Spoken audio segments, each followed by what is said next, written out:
జై కాంగ్రెస్ గట్టిగా జై కాంగ్రెస్ జై జై కాంగ్రెస్ ధన్యవాదాలు మిత్రులారా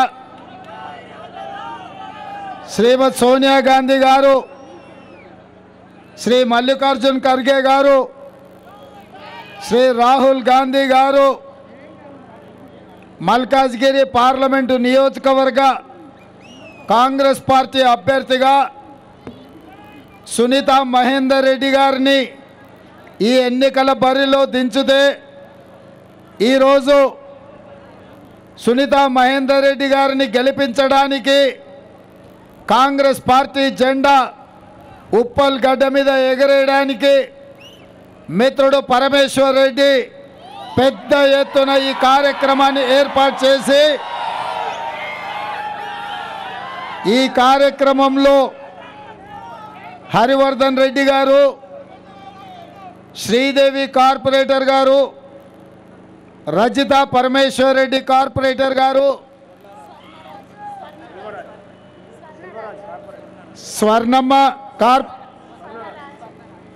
స్వర్ణరాజ్ కార్పొరేటర్ గారు మాజీ మంత్రివర్యులు శాసనమండలి సభ్యులు చీఫ్ విప్ పట్నం మహేందర్ రెడ్డి గారు మేడ్చల్ మల్కాజ్గిరి జిల్లా పార్టీ నాయకులు మండల పార్టీ అధ్యక్షులు డివిజన్ పార్టీ అధ్యక్షులు బస్తీలలో ఉండే మా కాంగ్రెస్ పార్టీ కార్యకర్తలు మా కమ్యూనిస్టు సోదరులు మా తెలంగాణ జనసమితి నాయకులు మా ఆడబిడ్డలందరూ కూడా సునీతమ్మను ఆశీర్వదించడానికి వచ్చేసినందుకు కాంగ్రెస్ పార్టీని గెలిపించడానికి కంకణం కట్టుకున్నందుకు మీకు అందరికీ మనస్ఫూర్తిగా ధన్యవాదాలు కృతజ్ఞతలు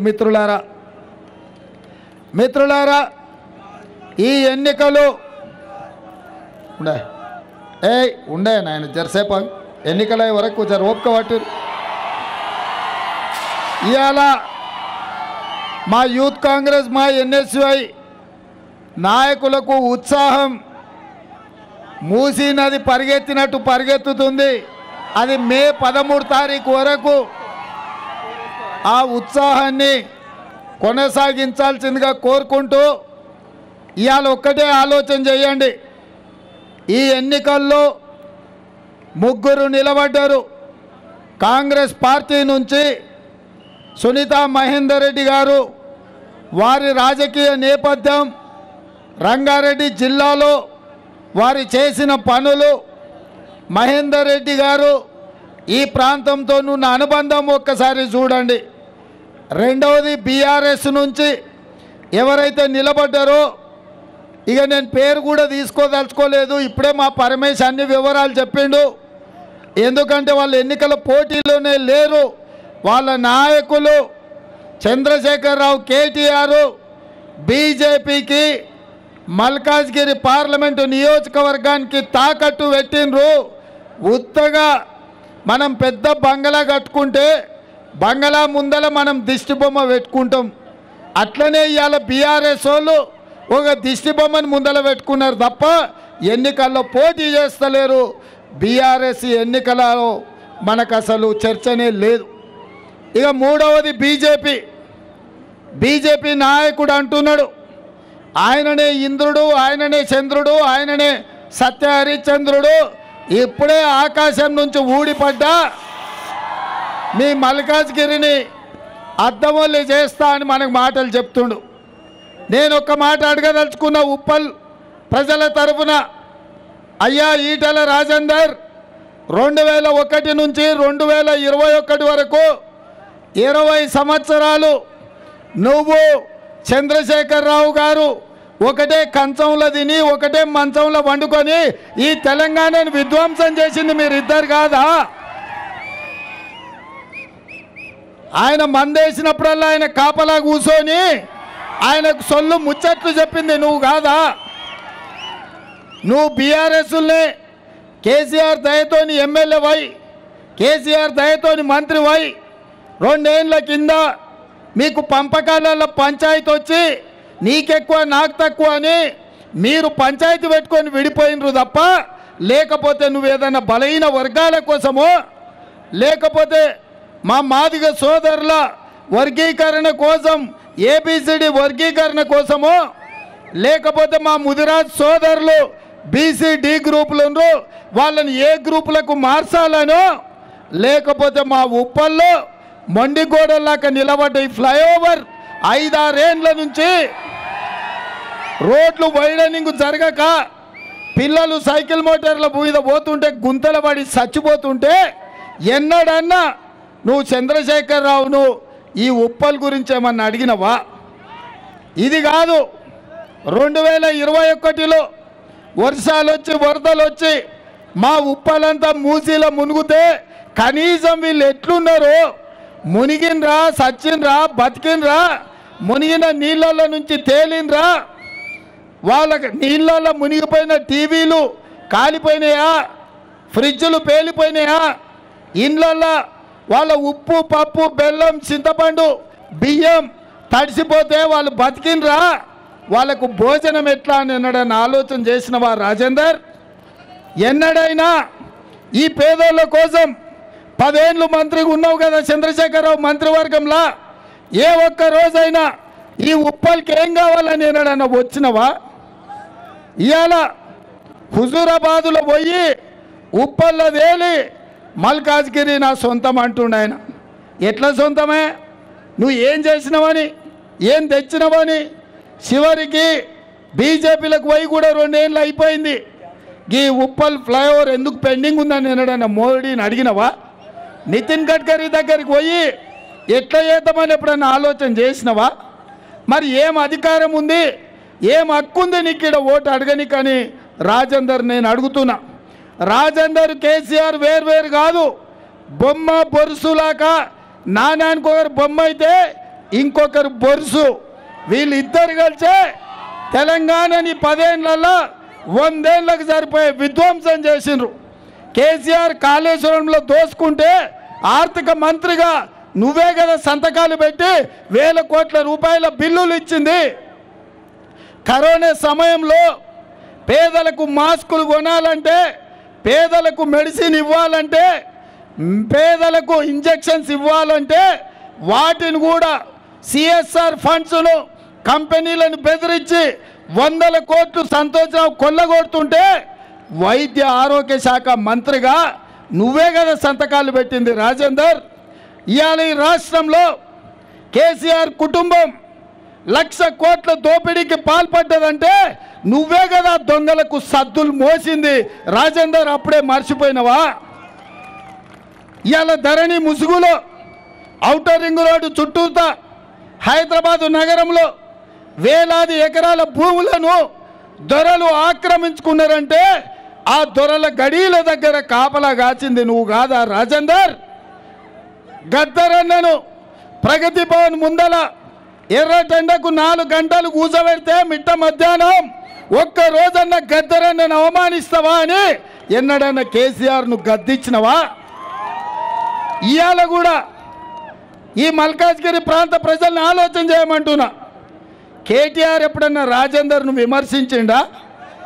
పోనీ రాజేందర్ ఎప్పుడన్నా కేటీఆర్ అవినీతి మీద ఫిర్యాదు చేసిండా? దోపిడీకి పాల్పడ్డదే కేటీఆర్ కదా. జన్వాడలో 25 ఎకరాల ఫామ్ హౌస్ 1000 కోట్లతో కట్టుకున్నది కేటీఆర్ కదా. గజ్వాల్లో 1000 ఎకరాల ఫామ్ హౌస్ చంద్రశేఖరరావుకు ఉంది కదా. ఈ అవినీతి మీద ఈటల రాజేందర్ ఎప్పుడన్నా నరేంద్ర మోడీకి ఫిర్యాదు చేసిండా? అమిత్ షా దగ్గరికి పోయి చర్యలు తీసుకోమన్నాడా? మరి మీ ఇద్దరిది పొద్దటిపూట బంధం, చీకట్ల ఒప్పందం, మీరిద్దరు కలిసే కదా మొత్తం దోపిడీ చేసింది. ఇవాళ వచ్చి ఆయన సన్నాయి నొక్కులు నొక్కుతుండు 100 రోజుల్లో రేవంత్ రెడ్డి ఏం చేయలేదని. నేను అడగదలుచుకున్న చంద్రశేఖరరావును, నేను అడగదలుచుకున్న ఆయన దోస్తు ఈటల రాజేందర్ను, 10 ఏళ్ళు మీరు గాడిదలను కాసినరా? 10 ఏళ్ళు ఈ ఫ్లైఓవర్ కట్టలేదు, మా ఉప్పల్ల పేదోళ్ళని ఆదుకోలేదు. 100 రోజుల్లో నేను ధైర్యంగా చెప్తున్నా, ఇవాళ 100 రోజుల్లో అధికారం చేపట్టిన 48 గంటల్లోనే ఆడబిడ్డలకు ఆర్టీసీ బస్సులో ఉచిత ప్రయాణం ఇచ్చిన 35 కోట్ల మంది ఆడబిడ్డలు 35 కోట్ల ఆడబిడ్డలు ఇవాళ ఆర్టీసీ బస్సులో ఉచిత ప్రయాణం చేసిరు. ఇవాళ 40 లక్షల కుటుంబాలు 500 రూపాయలకే సిలిండర్ తీసుకుంటున్నారు. ఇవాళ దాదాపుగా 50 లక్షల కుటుంబాలు 200 యూనిట్ల వరకు జీరో బిల్లు ద్వారా ఒక్క పైసా కట్టకుండా ఇవాళ ఉచిత కరెంటు పొందుతున్నారు. ఇవాళ లక్షలాది కుటుంబాలు రాజీవ్ ఆరోగ్యశ్రీ పథకం ద్వారా ఈరోజు 10 లక్షల రూపాయలు వాళ్ళు లబ్ధి పొందుతున్నారు. అదేవిధంగా పేదవాడి ఆత్మ గౌరవం 4,50,000 ఇందిరమ్మ ఇండ్లు 22,500 కోట్లతోటి ఇవాళ వాళ్ళకి ఇండ్లను మంజూరు చేసినాం. ఇదే కాదు 3 నెలల 30,000 మంది నిరుద్యోగ యువకులకు ఉద్యోగ అవకాశాలు ఎల్బీ స్టేడియంలో వాళ్ళ కుటుంబాలందరినీ పిలిపించి వాళ్ళ తల్లిదండ్రుల సమక్షంలో వాళ్ళ పిల్లలకు ఉద్యోగ నియామకాలు చేపట్టినాం. ఇవాళ బీసీ జనాభా లెక్కలేసి బీసీలు ఎంతమంది ఉన్నారో వాళ్ళకంత రిజర్వేషన్లు ఇవ్వాలి, బీసీలు ఎంతమంది ఉన్నారో వాళ్ళకన్ని నిధులు ఇవ్వాలి అని ఇవాళ వాళ్ళ జనాభా లెక్కగట్టమని మంత్రివర్గంలో ఆమోదించి అసెంబ్లీలో పాస్ చేసి ఇవాళ నిధులు కేటాయించిన. ఇవన్నీ నీకు కనిపిస్తలేవా రాజేందర్? ఇవాళ రాజేందర్ గారిని ఒకటే మాట్లాడగదలుచుకున్నా. ఇవాళ బలహీన వర్గాల రిజర్వేషన్లు మేము పెంచాలంటున్నాం, కానీ నరేంద్ర మోడీ రాజ్యాంగాన్ని మార్చి ఎస్సీ ఎస్టీ బీసీ రిజర్వేషన్లు రద్దు చేస్తా అంటున్నాడు. నువ్వు బీసీల రిజర్వేషన్లు, ఎస్సీల రిజర్వేషన్లు, ఎస్టీల రిజర్వేషన్లు రద్దు చేసే నరేంద్ర మోడీ దిక్కుంటావా? ఇవాళ ఎస్సీ ఎస్టీ బీసీ రిజర్వేషన్లు పెంచాలని కాంగ్రెస్ వైపు ఉంటావా? నువ్వు చెప్పు రాజేందర్. ఇవాళ నువ్వు నీ పదవి తప్ప, నీ పైసలు తప్ప, నీ పరపతి తప్ప తెలంగాణ ప్రజలు నీకు పట్టరు రాజేందర్. అందుకే మిత్రులారా, ఈ రాజేందర్ ఎవరో కాదు.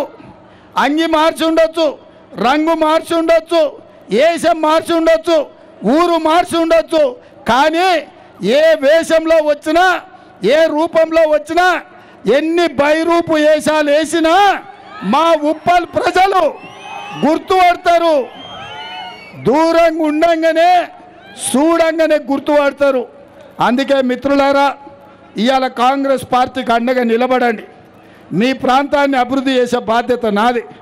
మన తమ్ముడు పరమేశ్వర్ ఎమ్మెల్యే గెలిపించునుంటే మీ సమస్యల మీద అసెంబ్లీలో మాట్లాడేటోడు, నా దగ్గరికి సమస్యలు తీసుకొచ్చేటోడు.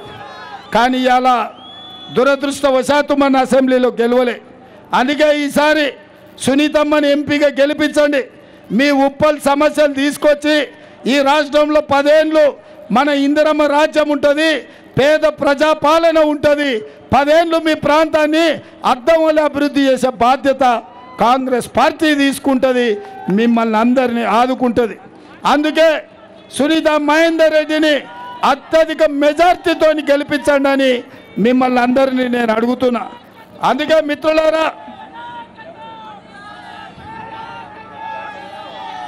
ఇవాళ బీజేపీ వాళ్ళు అంటున్నారు మోడీ గ్యారంటీ అని.